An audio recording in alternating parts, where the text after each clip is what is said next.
ഇന്ന് ഒരു ട്യൂട്ടോറിയൽ സെഷനാണ്. അപ്പോൾ ഇന്ന് നമുക്ക് ഇതുവരെ പഠിച്ചിരിക്കുന്ന ടോപ്പിക്സിൻ്റെ കഴിഞ്ഞ സെമിസ്റ്ററുകളിലും അതിനു മുമ്പും 2016, 17, 18, 19 വർഷങ്ങളിൽ വന്ന ക്വസ്റ്റ്യൻസ് നമ്മളിപ്പോൾ പഠിച്ച അത്രയും ടോപ്പിക്സിൻ്റെ ക്വസ്റ്റ്യൻസ് ഒന്ന് ഡിസ്കസ് ചെയ്യാം. അപ്പോൾ നിങ്ങളെല്ലാവരും നോട്ട്സ് കയ്യിൽ വെക്കുക. അപ്പോൾ നമ്മൾ ക്വസ്റ്റ്യൻസ് സോൾവ് ചെയ്യുന്ന സമയത്ത് നമുക്ക് ഇപ്പോൾ ക്വസ്റ്റ്യൻ കാണുമ്പോൾ തന്നെ നിങ്ങൾക്ക് സോൾവ് ചെയ്യാൻ പറ്റുന്നുണ്ടെങ്കിൽ നിങ്ങൾ സ്വന്തമായിട്ട് വീഡിയോ പോസ് ചെയ്ത് സോൾവ് ചെയ്യുക. അതിനുശേഷം വീഡിയോ പ്ലേ ചെയ്തിട്ട് അത് കറക്റ്റാണോ എന്ന് നോക്കുക. നിങ്ങൾ സ്വന്തമായിട്ട് തന്നെ ചെയ്യാൻ നോക്കുക. ഒരു ഹെൽപ്പ് എന്നുള്ള രീതിയിൽ മാത്രം വീഡിയോ എടുക്കുക. ഇതിൽ ഞാൻ മുമ്പേ പറഞ്ഞ പോലെ തന്നെ ഏറ്റവും കൂടുതൽ ക്വസ്റ്റ്യൻ വന്നിട്ടുള്ളത് ആൾട്ടർനേറ്റിംഗ് വോൾട്ടേജിൻ്റെ ഇക്വേഷൻ ഡെറിവേഷനെ പറ്റിയിട്ടാണ്. എല്ലാ ഇയറിലും അങ്ങനൊരു ക്വസ്റ്റ്യൻ വരാറുണ്ട്. 8, 6, 7 മാർക്കിനൊക്കെയാണ് വരാറ്. അപ്പോൾ നമുക്ക് ഇതെല്ലാം ഇപ്പോൾ ഇതിൽ കൊടുത്തിരിക്കുന്ന ഈ ഒരു സ്ലൈഡിൽ കൊടുത്തിരിക്കുന്ന എല്ലാ ക്വസ്റ്റ്യനും ഈ ആൾട്ടർനേറ്റീവ് വോൾട്ടേജിൻ്റെ ഡെറിവേഷൻ തന്നെയാണ്. ഇതൊക്കെ ഓരോ വർഷങ്ങളിലായിട്ട് ചോദിച്ചതാണ്. പക്ഷേ ഓരോന്നിനും ഓരോ ചെറിയ വേരിയേഷൻസ് ഉണ്ടാവും. നമുക്ക് ഓരോന്നായിട്ട് നോക്കാം. First one, derive the equation of alternating voltage and current.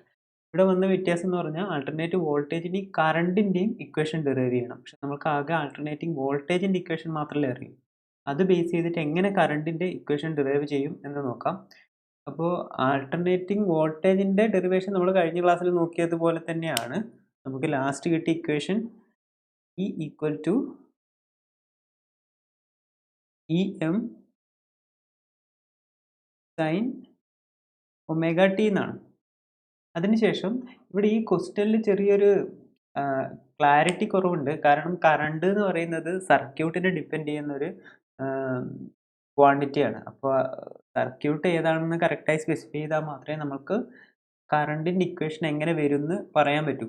അത് നിങ്ങൾക്ക് ഇനി അടുത്ത മൊഡ്യൂളുകളിൽ നിങ്ങൾക്ക് മനസ്സിലാവും അതെന്താ അങ്ങനെ. ഓരോ സർക്യൂട്ടിനും ഓരോ ടൈപ്പ് ആണ് കറണ്ടിൻ്റെ ഇക്വേഷൻ എങ്ങനെയാണ് ചേഞ്ച് ചെയ്ത് വരിക എന്നൊക്കെ നമ്മൾ അടുത്ത മൊഡ്യൂളിൽ പഠിക്കും. അപ്പോൾ ഇപ്പോൾ നമ്മൾ അങ്ങനെ ഒരു ക്വസ്റ്റ്യൻ വന്നാൽ എങ്ങനെ സോൾവ് ചെയ്യുമെന്ന് നോക്കാം. അപ്പോൾ derive the equation of alternating voltage and current എന്ന് പറഞ്ഞാൽ നമ്മൾ ആദ്യം വോൾട്ടേജിൻ്റെ ഇക്വേഷൻ ഡിറൈവ് ചെയ്ത് വെക്കുക. അതിനുശേഷം നമ്മളൊരു അസംഷൻ എടുക്കുക. അസ്യൂമിങ്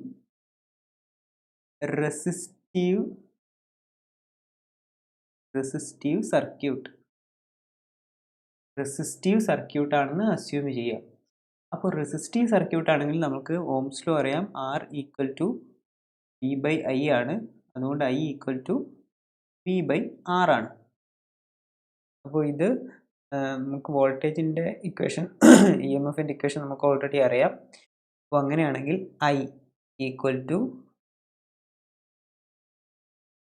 E/R എന്ന് എഴുതാം.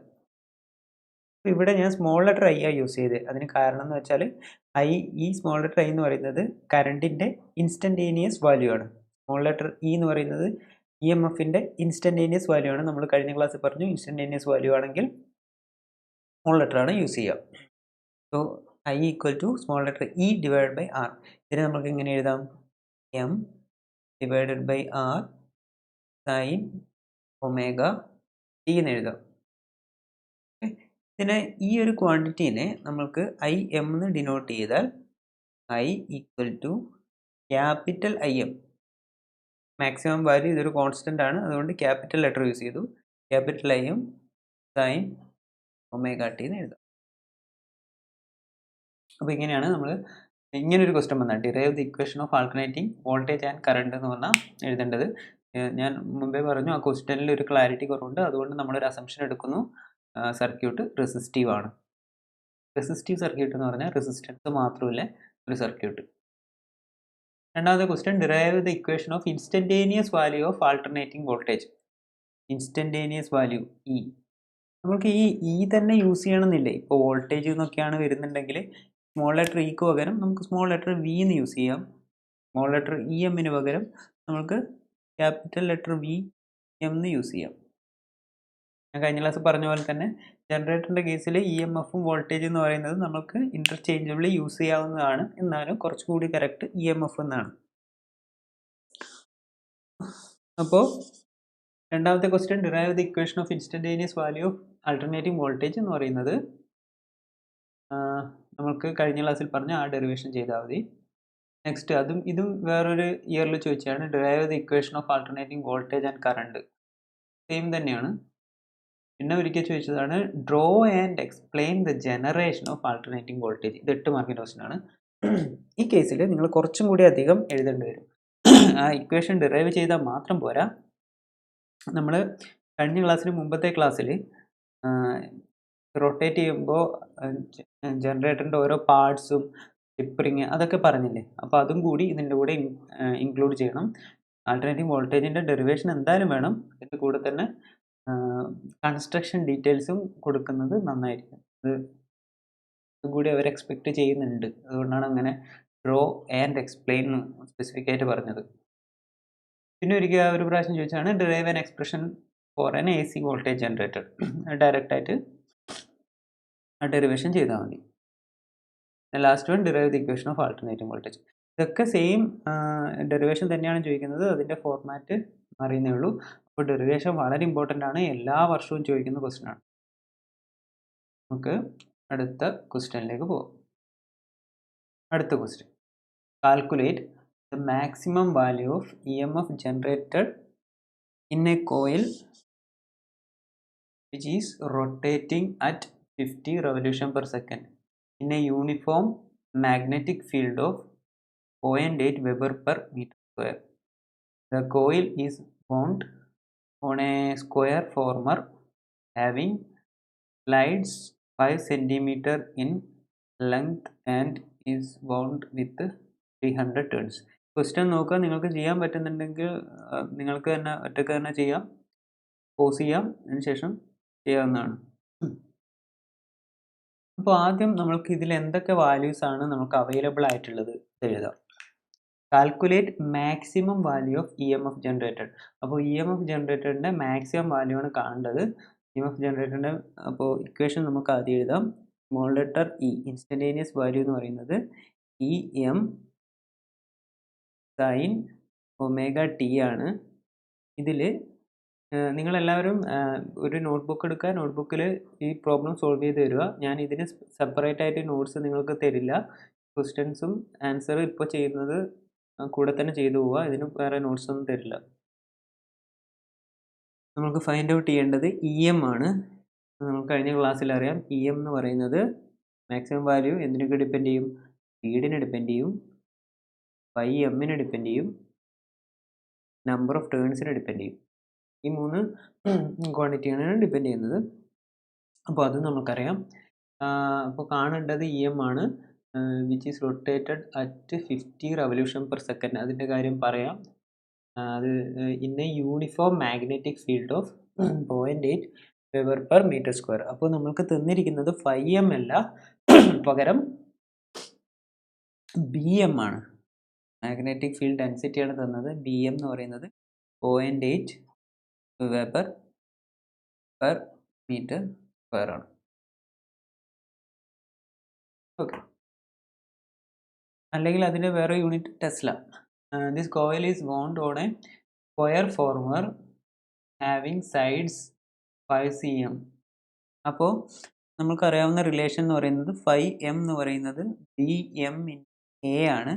അപ്പോൾ ഏരിയ കൂടി കിട്ടാനുണ്ട്. അപ്പോൾ ഇവിടെ ഏരിയ എന്ന് പറയുന്നത് സ്ക്വയർ ആണ്. സ്ക്വയറിൽ ഒരു സൈഡും തന്നിട്ടുണ്ട്. അപ്പോൾ 5 ആണ് ഒരു സൈഡ്, 5. ഇവിടെ ഒരു പ്രശ്നം എന്ന് പറഞ്ഞാൽ യൂണിറ്റ് സെൻറ്റിമീറ്ററിലാണ്.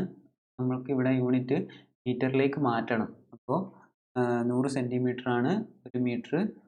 അപ്പോൾ ഇൻറ്റു 10⁻⁻4 വരും. -4 വരാൻ കാരണം ഇവിടെ ഒരു 10⁻⁻2 ഉണ്ട്, ഇൻറ്റു 10⁻². അപ്പോൾ 10⁻⁻4. ഇനി അപ്പോൾ നമ്മൾക്ക് ∅m ഫൈൻഡ് ഔട്ട് ചെയ്യാം. പിന്നെ ഉള്ളതാണ് number of turns. N = 300. N = 300. Okay, ഇനി നമുക്ക് കാണാനുള്ളത് N അറിയാം, ∅m അറിയാം, ഒമേഗയാണ് ഇനി ഫൈൻഡ് ഔട്ട് ചെയ്യാനുള്ളത്. ഒമേഗ എന്ന് പറയുന്നത് റേഡിയൻ പെർ, ഒമേഗയുടെ യൂണിറ്റ് റേഡിയൻ പെർ സെക്കൻഡ് ആണ്. അപ്പോൾ 50 റെവല്യൂഷനാണ് ഒരു സെക്കൻഡിൽ. അപ്പോൾ നമ്മൾക്ക് 50 റെവല്യൂഷൻ സംഭവിക്കുമ്പോൾ എത്ര റേഡിയൻ കവർ ചെയ്യുമെന്ന് അറിഞ്ഞാൽ പോരെ? അങ്ങനെയാകുമ്പോൾ നമുക്ക് ഒമേഗ കിട്ടില്ലേ? 50 റെവല്യൂഷനാണ് ചെയ്യുന്നത്. 50 റെവല്യൂഷനാണ് ഒരു സെക്കൻഡിൽ ചെയ്യുന്നത്. അപ്പോൾ 50 റെവല്യൂഷനിൽ എത്ര പ്രാവശ്യം 50 റെവല്യൂഷനിൽ എത്ര റേഡിയൻ കവർ ചെയ്യുന്നുണ്ട് എന്ന് അറിഞ്ഞാൽ മതി. ഈ കേസിൽ ഒരു റെവല്യൂഷൻ എന്ന് പറഞ്ഞാൽ 2π റേഡിയൻ ആണ്. ഇൻറ്റു 2π ചെയ്താൽ മതി. അപ്പോൾ നമ്മൾക്ക് ഒമേഗയും കിട്ടി. അപ്പോൾ നമുക്ക് ഇതെല്ലാം കൂടി ഒന്നിച്ച് എഴുതിയാൽ നമുക്ക് ഫൈൻഡ് ഔട്ട് ചെയ്യേണ്ടത് EM ആണ്. EM equal to 5m. 5mന് പകരം BM ഇൻറ്റു A, പിന്നെ ബാക്കിയുള്ളത് നമ്പർ ഓഫ് ടേൺസ് N, പിന്നെ ഒമേഗയും. ഇതിൽ BM തന്നിട്ടുണ്ട് 0.8 weber per metre square. A equal to 5 × 5 25 into 10⁻⁻4 unit metre square. N തന്നിട്ടുണ്ട് 300.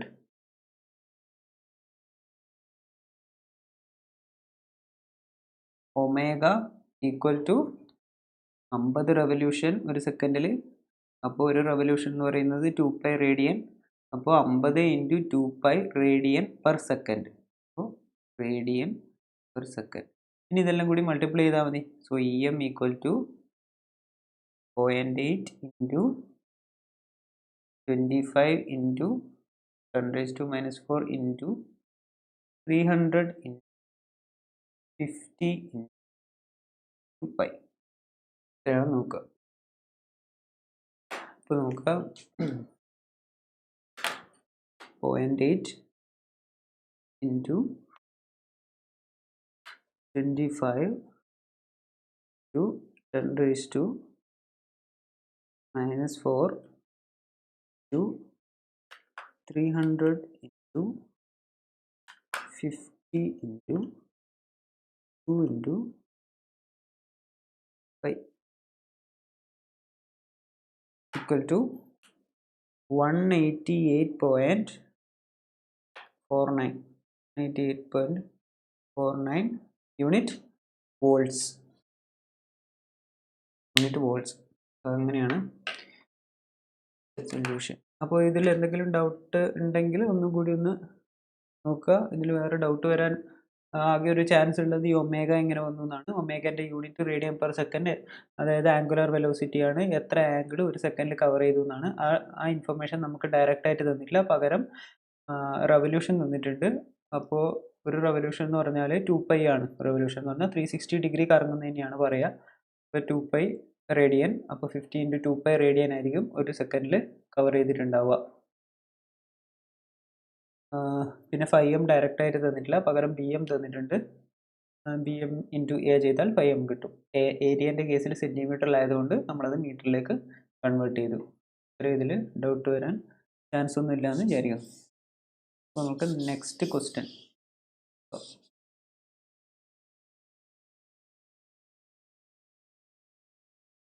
ഈ ആദ്യത്തെ ക്വസ്റ്റ്യൻ നോക്കുക. ഇത് 2 മാർക്കിൻ്റെ ക്വസ്റ്റ്യൻ ആണ്. an EMF E0 equal to 230 sin 377t. The supply of frequency the frequency of supply is. So ഇതിൽ instantaneous വാല്യൂവിൻ്റെ denote ചെയ്യുന്നത് E0 വെച്ചാണ്. E0 equal to 230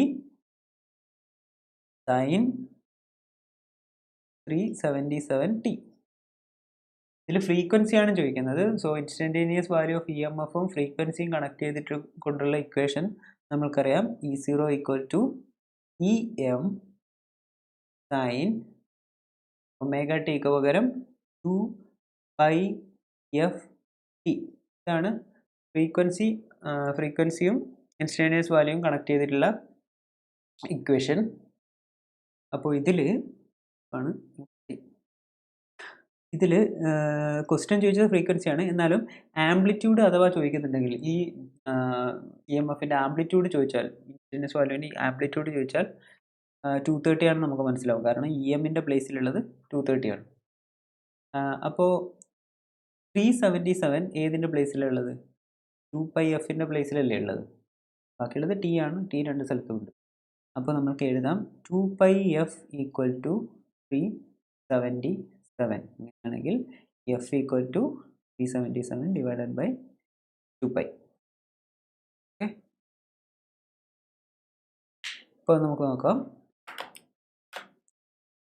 377 divided by 2π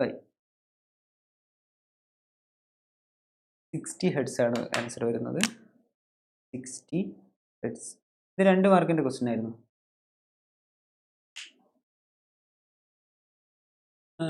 പിന്നെ ചോദിച്ചത്, ഒരു പ്രാവശ്യം ചോദിച്ചത് define the term frequency, average value, amplitude, RMS value. ഇതിൽ average വാല്യൂവും RMS വാല്യൂവും നമ്മൾ എടുത്തില്ല, ഇനി അടുത്ത ക്ലാസ്സുകളിൽ എടുക്കും. ഇതിൽ അറിയാവുന്നത് ഫ്രീക്വൻസിയും ആംപ്ലിറ്റ്യൂഡൊക്കെ നമുക്കറിയാം. ഫ്രീക്വൻസി പറഞ്ഞാൽ ഒരു സെക്കൻഡിൽ എത്ര സൈക്കിൾ, അതിൻ്റെ യൂണിറ്റ് ഹെർട്സ്. ആംപ്ലിറ്റ്യൂഡ് എന്ന് പറഞ്ഞാൽ maximum positive or negative value, കഴിഞ്ഞ ക്ലാസ്സിൽ പറഞ്ഞാണ്.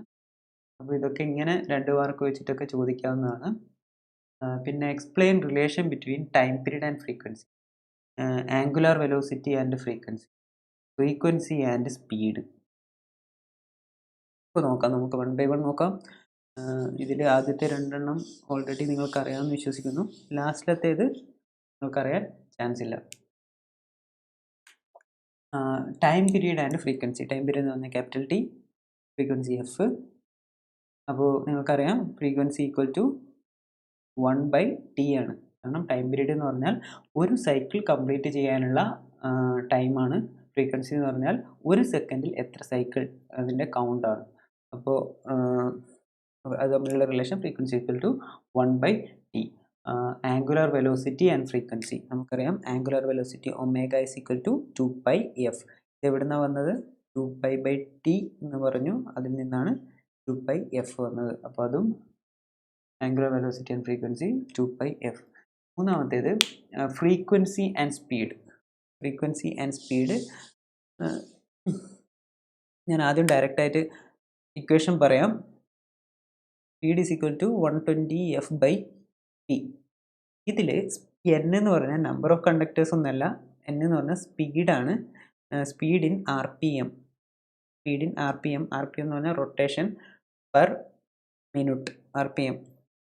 F എന്ന് പറഞ്ഞാൽ ഫ്രീക്വൻസി, P എന്ന് പറഞ്ഞാൽ നമ്പർ ഓഫ് പോൾസ്. ഇതാണ് റിലേഷൻ. ഇത് നിങ്ങൾ ഔട്ട് ഓഫ് സിലബസ് ആണ്, എന്നാലും ഇതെങ്ങനെ വന്നു എന്ന് നമുക്ക് നോക്കാം. n is equal to 120f/p എങ്ങനെ വന്നു നോക്കാം. എക്സാമ്പിളിൽ പറഞ്ഞിരിക്കുന്ന കേസ് എടുക്കാം. അതായത് ഒരു ജനറേറ്റർ ഉണ്ട്, അതിന് നോർത്തും സൗത്തും ഒരു പോൾ പെയർ മാത്രമേ ഉള്ളൂ. ഒരു പോൾ പെയർ മാത്രമേ ഉള്ളൂ. നോർത്ത് സൗത്ത് എന്ന് പറഞ്ഞാൽ ഒരു പോൾ പെയർ മാത്രമേ ഉള്ളൂ.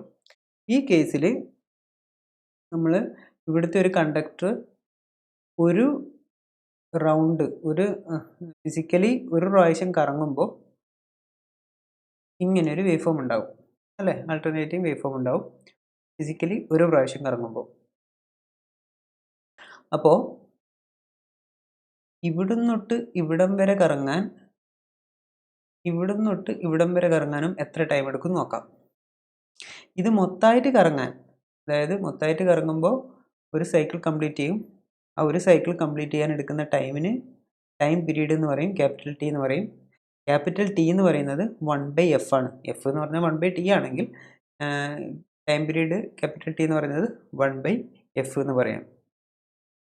അങ്ങനെയാണെങ്കിൽ ഇവിടുന്നൊട്ട് ഇവിടം വരെ പകുതി വരെ കറങ്ങാൻ 1/2f ആയിരിക്കും വേണ്ടി വരിക. ഇവിടുന്നൊട്ട് ഇവിടം വരെ കറങ്ങാൻ 1/2f. അപ്പോൾ 1/2f-ഉം 1/2f-ഉം കൂട്ടിയാൽ 1/2f പ്ലസ് 1/2f കൂട്ടിയാൽ 1/f കിട്ടും. 1/f എന്ന് പറയുന്നത് T ആണ്, ടൈം പീരീഡ് ആണ്. ഇതിപ്പോൾ ഒരു പോൾ പെയറിൻ്റെ കേസിലാണ്. ഇനി നമുക്ക് 2 പോൾ പെയർ ഉണ്ടെങ്കിൽ നോക്കാം.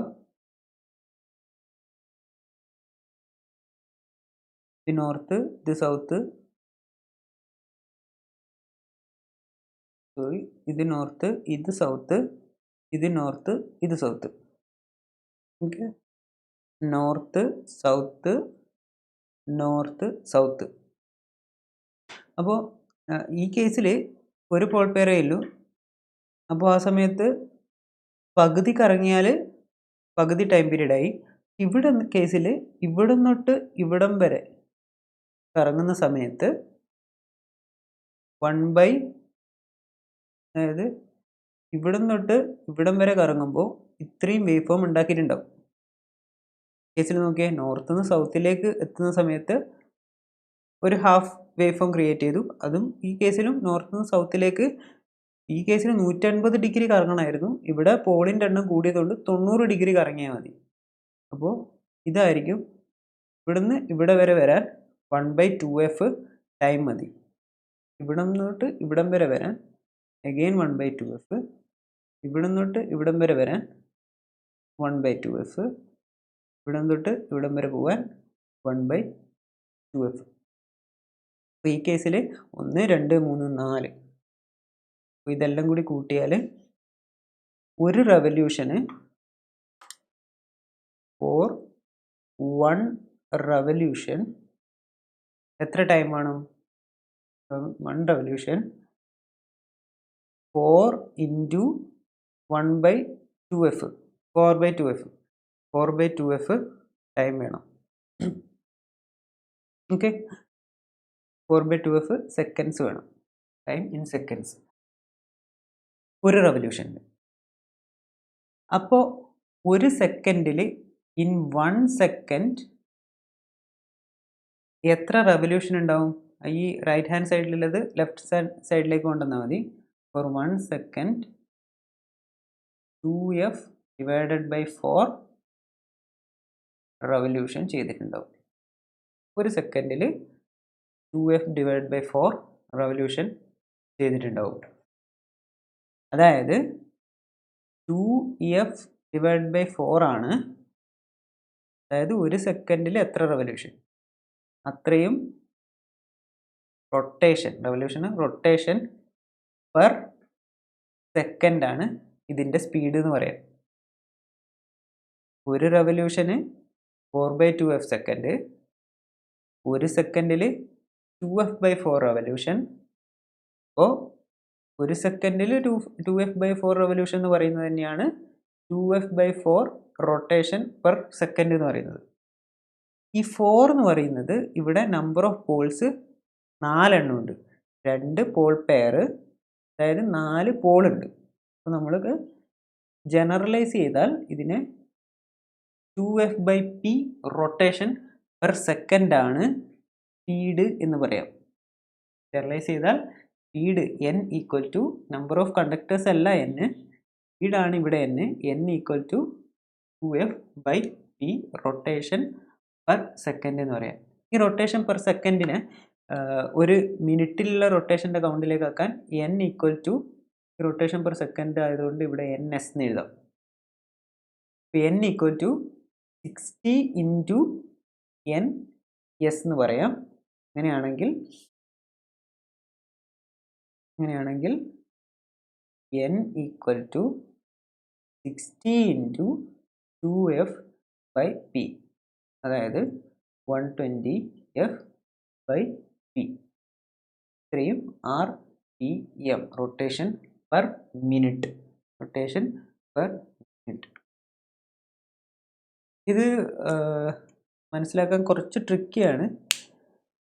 ഈ 1/2f എന്ന് പറഞ്ഞിരിക്കുന്ന ഈ ഐഡിയ മനസ്സിലാക്കിയാൽ നിങ്ങൾക്ക് ഏകദേശം മനസ്സിലാവുമെന്ന് വിചാരിക്കുന്നു. പോളുകളുടെ എണ്ണം കൂടുന്ന സമയത്ത് ഇവിടെ നോർത്ത് നിന്ന് സൗത്തിലേക്ക് എത്താൻ 180 ഡിഗ്രി കറങ്ങണമായിരുന്നു. പക്ഷേ ഇവിടുന്ന് നോർത്തിൽ നിന്ന് സൗത്തിലേക്ക് എത്താൻ 180 ഡിഗ്രി ഫിസിക്കലായിട്ട് കറങ്ങേണ്ട കാര്യമില്ല, 90 ഡിഗ്രി കറങ്ങിയാൽ മതി.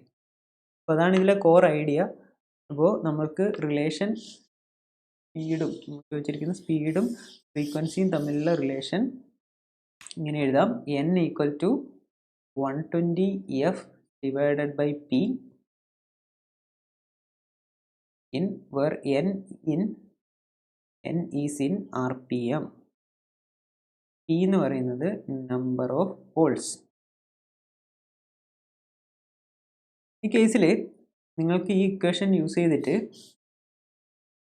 ഇപ്പോൾ ഇടുക്കിയിൽ നിങ്ങളെ വീട്ടിലേക്ക് പവർ സപ്ലൈ ചെയ്യുന്ന ഒരു ജനറേറ്റർ ഉണ്ടെന്ന് വിചാരിക്കും ഇടുക്കിയിൽ.